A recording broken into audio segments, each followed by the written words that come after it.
Nothing. Takkanlah nothing. Mesti ada something ni. Saya cuma tak suka dengan brand ni. Nyampah. Kenapa menyampah pula? Tak penting. Takkanlah tak penting. Ni mesti ada rahsia kan? Cepat. Bisik cepat. Cepatlah.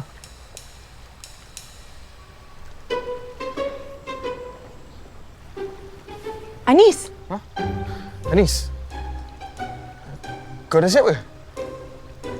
Dah siap. Join lah, kita orang meeting. Boleh kan? Mestilah boleh. Tak apa ke? Tak kacau daun ke? Taklah. Jangan mengarut. Sini cepat. Sayang.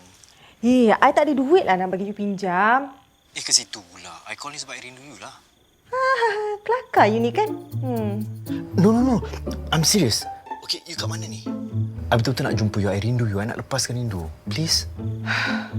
Hisham, I dekat mana tu tak penting. Just stop calling me, okay? Nah, makanlah yang letak dalam peti ais ya.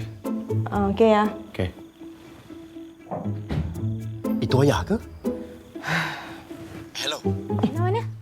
Nuna, dia selalunya awal 5 minit je. Bukan setengah jam. Kau ni. Apa yang salah? Lan, aku nak tanya kau sikit boleh? Kau nak tanya apa? Kau ada perasaan kat Nuna tak? Apa yang kau merepek ni? Ni kau dah tak ada kerja sangat ni. Sabar jap. Hai. Ni. Kau ambil kain ni. Kau nampak tu? 1, 2, 3, 4, 5, 6. Kau lap semua tingkap dan pintu dekat dalam kedai aku ni, okey? Terima kasih. Lan, aku serius lah. Aku tanya kau, ada perasaan kat Nuna tak? Sebab kalau kau ada, Nuna tu dia Dia apa?